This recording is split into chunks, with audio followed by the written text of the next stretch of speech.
Gérard Mordia, vous publiez Les Roses Noires chez Albin Michel. Est-ce que vous pouvez nous parler de ce roman? Pour parler des Roses Noires, je dois revenir un tout petit peu en arrière. Mon roman La Tour abolie se passait en 2020. Je l'ai écrit en 2017, mais ça se passait en 2020. Ces femmes-là se passaient en 2024. On y arrive. Et Les Roses Noires se passent en 2030. Donc toujours un pas en avant, parce que je suis convaincu que la fiction marche toujours un pas en avant de l'histoire. Et donc, qu'est-ce qui se passe dans Les Roses Noires? Ça commence par un coup de téléphone. Orden, qui est un poète, reçoit un appel d'un ami qui lui dit de foutre le camp. D'ailleurs, il n'arrivera même pas à terminer sa phrase. Orden laissera tomber le téléphone et foutra le camp.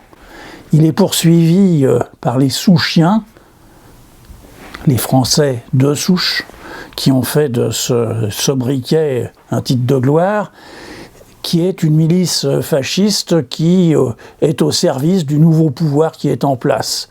C'est la guerre, les syndicats sont interdits, les associations, il n'y a plus de presse, sinon les communiqués officiels, etc. Et Orden va aller se réfugier chez Cybèle, une femme avec qui il a vécu une grande histoire d'amour. Ils ne se sont pas vus depuis 5 ou 6 ans, mais au fond, c'est comme si le temps n'avait pas passé. Parce qu'entre eux, ça a toujours été explosif, mais ça a toujours continué malgré les aléas de la vie. Et à partir de ce moment-là, à partir du moment où Orden arrive chez Cybèle, eh bien, il va y avoir une sorte de chaos qui va s'installer, notamment à la suite de l'exécution d'un Souchien un peu trop curieux, et Cybèle va entraîner Orden à passer à la clandestinité. Et à partir de ce moment-là, l'histoire qui se passe dans une guerre future, une guerre mondiale future, on ne sait pas très bien où elle se passe, à quel moment, où est le front, ce qui arrive, etc. Mais on est en guerre, et Cybèle va aider Orden à passer réellement à la clandestinité. Mais à partir de ce moment-là, l'histoire va être l'histoire surtout de Cybèle et de 3 autres femmes. Nora, qui est sa collègue, qui travaille comme elle dans un laboratoire. Vivi, qui est une femme qui travaille qui est une inutile. On a décrété qu'il y avait des gens qui étaient inutiles maintenant, donc elle est condamnée à faire des travaux obligatoires de ménage, et elle se retrouve à faire le ménage avec une autre qui s'appelle Rome. Et ces 4 femmes, Cybèle, Rome, Vivi, Nora, vont être les véritables héroïnes de cette histoire, même si Orden en est, je dirais, l'élément déclencheur. Donc c'est quelque chose qui parle d'aujourd'hui en faisant semblant de parler de demain, de ce qui va nous arriver. Et je crois que c'est là que le roman prend toute sa place et toute sa force de capacité à interroger le présent à travers la fiction, à travers une histoire dans laquelle chacun d'entre nous peut se reconnaître et peut l'incarner et peut la prendre à bras-le-corps. Dans ce cas, comme dans plusieurs de vos romans, les femmes sont les véritables héroïnes. Pourquoi cela?